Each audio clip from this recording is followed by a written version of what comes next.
ETF index mutual funds నేర్చుకుని stock మార్కెట్లో రాణించాలనుకుంటున్నారా? వెంటనే ఈ నెంబర్కి కాల్ చేయండి.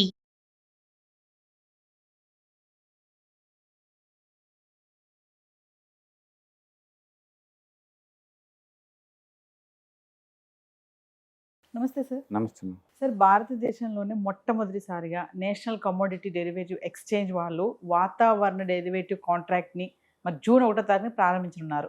ఒకసారి ఏం దాని గురించి మాట్లాడుకుంటే, అంటే ఇప్పటి వరకు మనం ఒక స్టాక్ ఫీచర్స్ మనం చూసాము, అండ్ మెటల్స్ చూసాము, features gold features, commodity features ఇలాంటివి చూసాము, అండ్ వడ్డీ రేట్లు కూడా ఫీచర్స్ ఉంటాయి, ఇంట్రెస్ట్ రేట్స్ ఫీచర్స్ చూసాము. బట్ వెదర్కి అంటే వాతావరణానికి కూడా ఒక డెరివేటివ్ ప్రొడక్ట్ తీసుకురావడం అనేది ఫస్ట్ ఇన్నోవేషన్ అనమాట ఇండియాలోనే.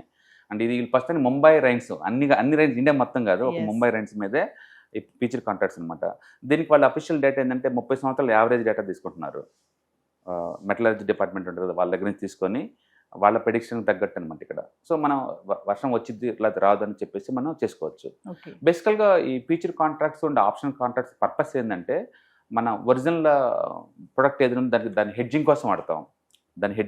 ఫర్ ఎగ్జాంపుల్, ఇప్పుడు నాది గోల్డ్ షాప్ అనుకోండి. నేను ఒక గోల్డ్ షాప్ రన్ చేయాలంటే నాకు మంత్లీ ఒక 10 kg గోల్డ్ కావాలి ఆర్నమెంట్స్ డిజైన్ చేయడం కోసం. నేను గోల్డ్ కొన్న తర్వాత రేట్ డ్రాప్ అవుతుంది అనుకోండి, నేను లాస్ అవ్వాలి కదా. బట్ గోల్డ్ ప్రైస్ పెరిగితే నాకు బెనిఫిట్ అవుద్ది, బట్ పడితే నాకు లాసే కదా. నాకు ఈ పట్టం వద్దు పెరగటం వద్దు, నా బిజినెస్ ఏంటి డిజైన్స్గా మార్చి అమ్మటం. అంటే నా మనీ మేకింగ్ వచ్చేది ఓన్లీ డిజైన్స్ ద్వారా మాత్రం వస్తుంది, ఇంకా వేరే రూట్లో నాకు అవసరం లేదు.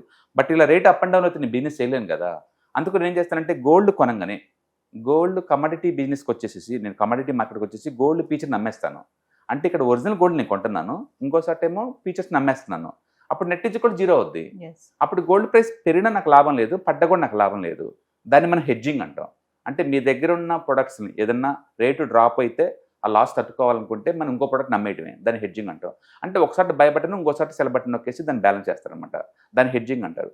So features and options purpose major hedging కోసం అనమాట. అది కావాలంటే ఎక్స్ట్రా ఇన్కమ్ కోసం కూడా వాడుకోవచ్చు ఆ ప్రొడక్ట్స్ని, అంతే తప్ప స్పెక్యులేషన్ కోసం వాడకూడదు అనమాట. ఇప్పుడు ఏంది వాతావరణం బాగాలేదు అనుకోండి, ఎవరికి నష్టం? ఒకటి వ్యవసాయం చేసుకునే వాళ్ళకి, 2 ట్రాక్టర్లు అమ్మే వాళ్ళకి, ట్రాక్టర్లు సరిగ్గా అమ్మలేరు ఆ టైంలో. అండ్ అలాగే పవర్ యూటిలిటీ వాళ్ళకి, ఎందుకంటే వర్షాలు ఎక్కువ లేవు అనుకోండి, హైడ్రో పవర్ వాళ్ళు తయారు చేయలేరు. కొన్ని వర్షాలు టూ మచ్గా వచ్చింది అనుకోండి, వాటి వల్ల ఈ లాస్ అవుతాయి వరదల వల్ల, ఇటు వల్ల. అండ్ లాజిస్టిక్ వాళ్ళు ట్రాన్స్పోర్టేషన్ చేస్తున్నప్పుడు స్ట్రక్ అవుట్ అవి జరుగుతుంటాయి. అంటే టూ మచ్ వర్షం వచ్చినా అస్సలు వర్షం లేకపోయినా కొన్ని సెక్టర్స్ ఎఫెక్ట్ అవుతాయి, వాళ్ళు తీసుకోవచ్చు దీన్ని ఇన్సూరెన్స్, దాన్ని ఇన్సూరెన్స్లా వాడుకోవచ్చు. అందుకని వెదర్కి ఇన్సూరెన్స్ ఏందని మనం సెటిల్ చేయాల్సిన అవసరం లేదు. అండ్ రైతులకు కూడా క్రాప్ ఇన్సూరెన్స్ వచ్చినప్పుడు కూడా అందరూ కొత్త అనుకున్నారు కదా, పొలానికి ఇన్సూరెన్స్ ఏందిరా బాబు అని. బట్ అది నాశనం అయిపోయింది అనుకోండి, క్లెయిమ్ చేసుకోవచ్చు కదా. అలాగే ఎనిమల్స్ కూడా వచ్చింది కదా ఇన్సూరెన్స్, వాటికి చనిపోయింది అనుకోండి మన మనీ వస్తుంది కదా. అట్లానే ఇప్పుడు కొత్తగా వాతావరణం కూడా అనమాట. అయితే ముంబై వాతావరణానికి అన్నిటికి కాదు. కాబట్టి ముంబైలో ఉన్నోళ్ళు ఏదన్నా వాతావరణం వల్ల నీకు ఎఫెక్ట్ అవుతూ అనుకుంటే కనుక ముందే ఈ ప్రొడక్ట్ని వర్షాలు పడతాయని చెప్పేసి కొనొచ్చు, లేదా హెవీగా అవుతాయంటే మనం అమ్మటం లాంటివి మనం చేయొచ్చు అనమాట. కాబట్టి మీరు హెడ్జింగ్ చేసుకోవాలి, రిస్క్ తగ్గించుకోవాలనుకుంటే వాతావరణం ద్వారా వచ్చే రిస్క్ని ఈ ప్రొడక్ట్ మనం వాడుకోవచ్చు అనమాట.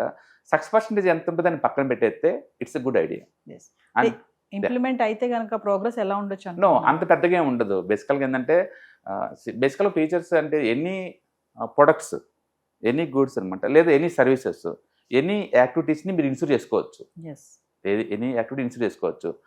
అది ఎక్కువ మంది పనికిరాపోవచ్చు, బట్ చాయిస్ అంటూ ఒకటి ఉంచుకుంటే వాళ్ళు వాడుకుంటారు. సపోజ్ రైతులు ఉన్నారనుకోండి, ముంబై చుట్టుపక్కల రైతులు, ఈ సంవత్సరం వర్షం పడిపోతే వాళ్ళు లాస్ అవుతారు కదా. అదే మనం ఇన్సూర్ చేస్తున్నారనుకోండి, వాళ్ళకి ఆ మనీ ఎక్కడి నుంచి వస్తుంది కదా, అట్లా అనమాట అది. కాబట్టి ఆ ప్రొడక్ట్ కొంతమందికి యూజ్ అవ్వచ్చు, బట్ ఇట్ ఈస్ క్రియేటివ్ వే. అంటే గుర్తుపెట్టుకోండి, అమెరికాలో వాలటైలిటీ పెరిగిద్దని కూడా బెట్టుకొస్తారు వాళ్ళు. వాలటైలిటీ పెరగబోతుంది, వాలటైలిటీ తగ్గబోతుంది, దాన్ని విఏఎక్స్ కాంట్రాక్ట్స్ అంటారు. అక్కడ ఉన్నాయి, ఇక్కడ ఇండియాలో లేవు. బట్ అమెరికాలో అయితే వాలటైలిటీ పెరగబోతుంది అనేదానికి కూడా కాంట్రాక్ట్స్ ఉన్నాయి, వాలటైలిటీ తగ్గబోతుంది కూడా దానికి ఉంది. కాబట్టి మనం ఏదన్నా ఒక ప్రొడక్ట్స్ కావచ్చు, సర్వీస్ కావచ్చు, ఇంట్రెస్ట్ రేట్స్ కావచ్చు, యాక్టివిటీ కావచ్చు, ఏటికైనా మనం ఇన్సూర్ చేసుకోవచ్చు. ఇన్సూర్ చేసుకోవాలంటే ప్రొడక్ట్ ఉండాలి కదా మరి. అందుకని ఇప్పుడు ఇండియాలో కొత్తగా వెదర్కి కూడా ఒక ప్రొడక్ట్ వచ్చిందనమాట. And that's good thing. మనం ఎక్కువసార్లు ఏంటంటే సెటైర్ మోడ్లో ఉంటాం అన్నిటికీ, వాటికి ఏందిరా బాబు అని, క్లైమేట్ ఇన్సూరెన్స్ ఏంటి అనుకుంటాం. బట్ వాటి వల్ల ఎఫెక్ట్ అయ్యే వాళ్ళు ఉండరా? ఉంటారు. మరి ఉన్నారంటే మరి కావాలి కదా వాళ్ళకి, వాటి ఇన్సూర్ కావాలి కదా వాళ్ళకి. నేను రోడ్డు మీద వెళ్తున్నాను, ఎవరు లేకపోతే పర్వాలేదు, రోజు జనం ఎక్కువ మంది వస్తున్నారు అనుకోండి, నాకు ఇన్సూరెన్స్ లేకపోతే ఎట్లా? మనం ఓన్గా బాగా డ్రైవ్ చేసినా సరే పక్కన డ్రైవ్ చేస్తే నమ్మకం ఏంటి? నాకేమైనా అయితే ఎవరిస్తారు అమౌంట్ హాస్పిటలైజేషన్ ఖర్చులన్నీ అంటే ఇన్సూరెన్స్ ఉండాలి కదా అని అర్థం. అట్లా దానికి కూడా ఇన్సూరెన్స్ అంతే, వెదర్కి కూడా ఒక ఇన్సూరెన్స్ అనమాట. అందులో హెడ్జింగ్ లాగా వాడచ్చు. బట్ ఇండియాలో ఫస్ట్ టైం లాంచ్ చేశారు. పాపులర్ అవుద్దంటే అవ్వకపోవచ్చు అది, ఎందుకంటే ఇండియాలో ఇప్పుడు సోయాబీన్స్ కూడా ఫీచర్స్ ఉన్నాయి, ఎవరు కొంటున్నారు, ఎవరు కొంటల్లా. కాటన్ కూడా ఉన్నాయి ఫీచర్స్, ఎవరు కొంటున్నారు, ఎవరు కొంటల్లా. అండ్ చాలా వాటికి ఉన్నాయి, మరి ఎవరు కొంటలేదు రైతులు. అంటే కొన్ని పెట్టినా సరే కొనకపోవచ్చు, అది వేరే సంగతి.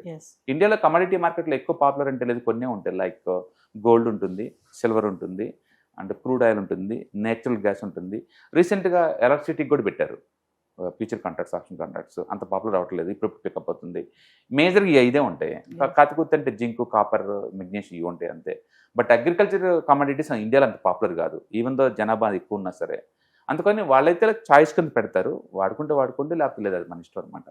ఖచ్చితంగా పాపులర్ అవ్వవు, ఎందుకంటే అందరి రిక్వైర్మెంట్ సూట్ అవ్వవు కదా. అంటే ఇలాంటి ప్రోడక్ట్స్కి ఇమీడియట్గా రైజింగ్ అవ్వాలి అంటే ఛాన్సెస్ ఏమైనా ఉంటాయి? ఉండవు పెద్దగా, ఎందుకంటే వీటిని తక్కువ మంది వాడతారు. మేబీ లాజిస్టిక్ కంపెనీస్ వాళ్ళు, ఓకే, అండ్ డాక్టర్స్ మ్యానుఫ్యాక్చరింగ్ వాళ్ళు. ఎందుకంటే అసలు ఇలాంటి ప్రోడక్ట్ ఒకటి ఉన్నట్టు ఎవరికి తెలుసు, తెలియదు. రెండోది దీనికి యూజబిలిటీ ఎవరికి ఉంటుంది అంటే వీటి ద్వారా సివియర్గా ఎవరైనా ఎఫెక్ట్ అవుతారంటే, అంటే వాతావరణం ద్వారా సివియర్గా ఎఫెక్ట్ అయ్యే బిజినెస్లు ఎవరు ఉంటే వాళ్ళు దాన్ని ఇన్సూరెన్స్ తీసుకోవచ్చు. అట్లీస్ట్ వాళ్ళకి ఛాయిస్ ఉంది ఇప్పుడు అంటున్నది. అంటే గతంలో ఇలాంటివి ఏం లేవా సార్? ఇదే ఫస్ట్ టైం లాంచ్ చేస్తున్నారు కాబట్టి మనం డిస్కస్ చేస్తాం. Thank you sir.